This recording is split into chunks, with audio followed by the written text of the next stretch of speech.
What's good, everyone? What is good? Welcome back to the channel with your truly, of course, Machiavelli, and today we're back with another Sense 4 speed build. In today's speed build, we are dun, dun, dun, dun, dun, dun, dun. We are building. What are we building?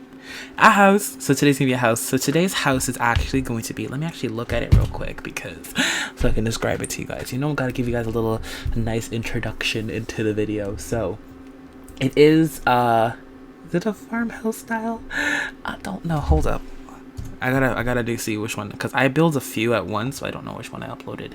So which one did I upload at the time? So I uploaded that one.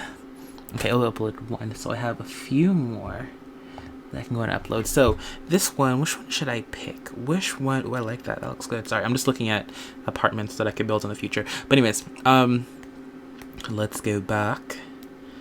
And nope, not apartments. Which house should I pick right now? I'm gonna pick it right on the spot. So we are going to make we will do this one. I like this one. So this one's gonna be a barn house, a barn one, because I love me my barns. But it's gonna be not lofted, but there's gonna be a little lofted area in it. It's gonna have 4 bedrooms, 3 bathrooms. It's the biggest house I made out of all of them. Again, if you want this house, it'll be on the gallery for y'all to go ahead and check out and go download, have fun with it. It's yours.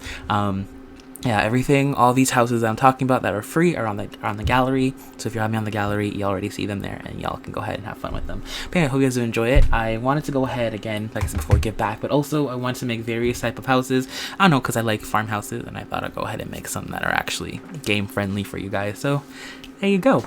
But on other news, sorry, I'm playing with my Blackpink light stick. On other news, y'all hear, sorry, I know y'all don't really care about Blackpink, but on other news, Blackpink's coming back. I'll talk about it for 1 second because, bruh, it's been a very holy week for me. It's been a very, very holy week. So if y'all didn't know, here's the whole drama. Here's a drama, okay?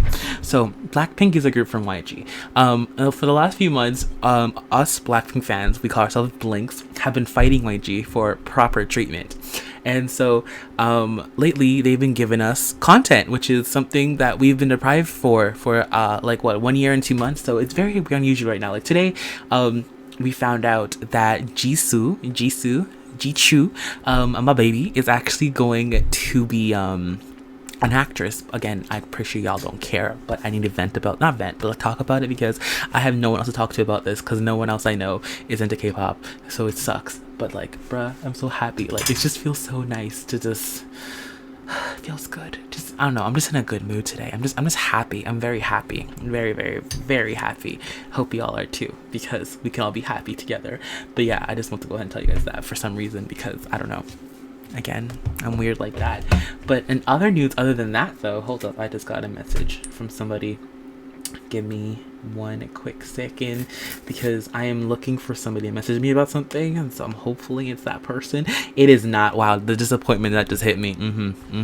The disappointment is great. Have y'all, okay, what is something really weird about myself that I think I do? I think a lot of people also does it too when it comes to disappointment. Is, I guess, growing up, I stopped expecting things. Like, I would always, I think I talked about this before, because I always talk about everything about twice or something like that. Can I speak English? No, I cannot. I was trying to say is, I always repeat myself on these videos, but growing up, I hated the feeling of disappointment. So I made this, like, quote unquote, like, safety net that I put myself into so that I wouldn't be disappointment. I told you this before, I'm pretty sure.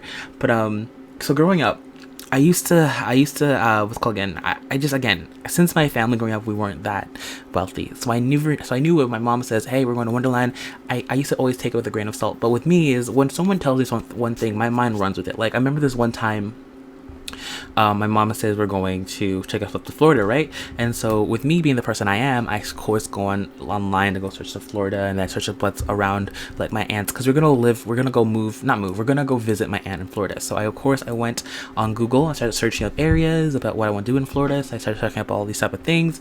I found out about Checkers. Yes, there's something called Checkers down there, and some other type of fast food restaurants I want to check out, malls, everything. I made a whole list.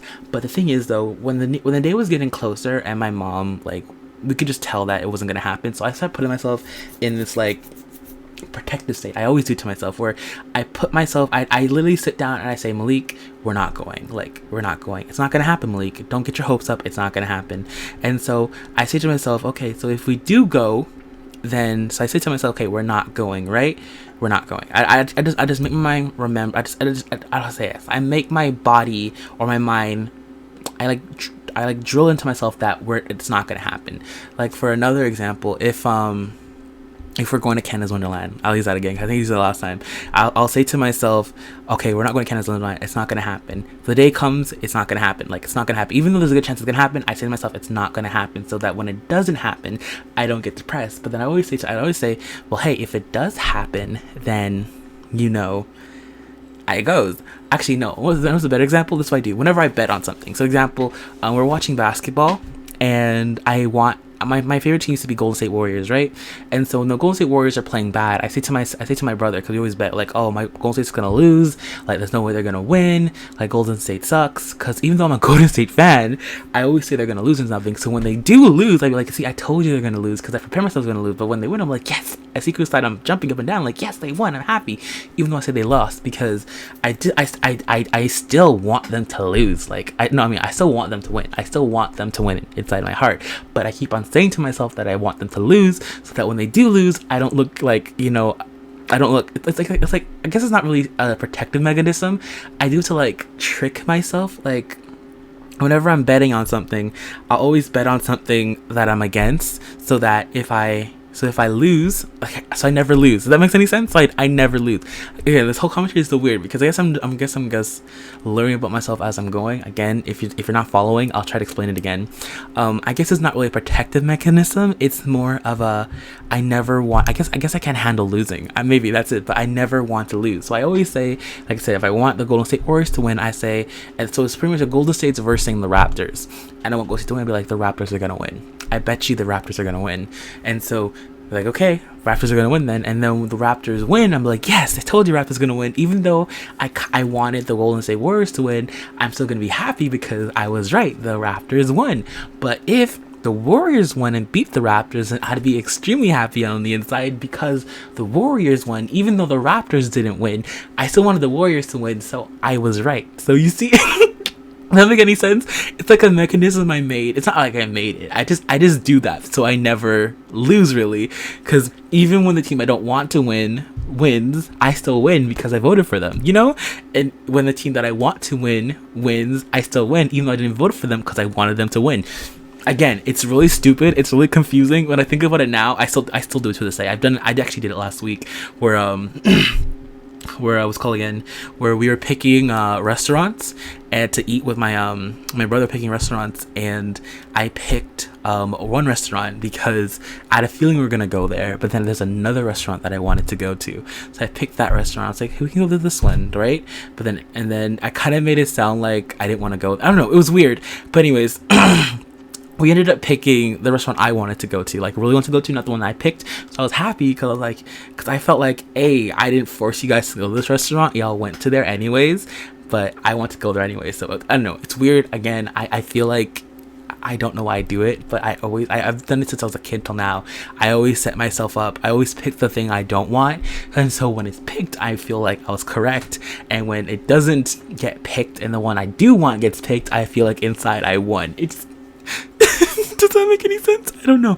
I'm really weird. Again, I know I'm explaining to you guys. I feel like I'm explaining it wrong. I'm explaining it right, but I'm using the wrong examples. Like, the other ones, I guess when I first started this commentary, like 8 minutes ago, I thought that I was talking about, like, I guess I do use it sometimes, in a sense, to protect myself. Like, I won't get my hopes up because I know it's not going to happen. Even though there's a good chance it could happen, I'll always think that it's not going to happen. So when my mom or my dad says it's not going to happen, I don't feel sad. Even though I will feel sad, I won't have that big of an impact because I already set myself up for failure. Or like when I go do a test, I'm like, okay, Malik, you're going to get a D. I know that's bad. Like, let's just get a D, It's going to be a D. Like, whenever I do a test, I say, Malik, you're going to get a D. So I start calculating my grades in a D percentage. So I say, okay, this is what I got. So I give myself the lowest grade possible. And so this is what I got. So when I do the test, I know what happens is I do my best when I do the test, but then when the test is done, I say to myself, Malik, you got a D.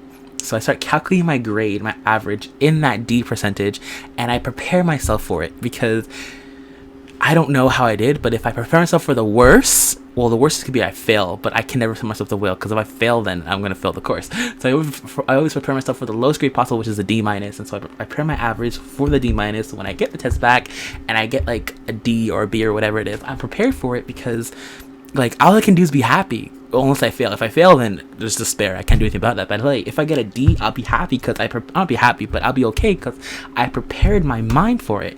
Or if I get if I get a C, I'll be happy because I prepared my mind for a D. If I get an A, I'll be ecstatic because I prepared my mind for a D. Again, it's like it's a mechanism I made so I never get disappointed, in a sense. I don't say I made it, because I'm pretty sure other people do it. But is there anything that y'all do that you just realize growing up, that not growing up, but is there anything? Question of the day: is there anything that you guys personally do that you realize you do it to protect yourself? Like for some people, they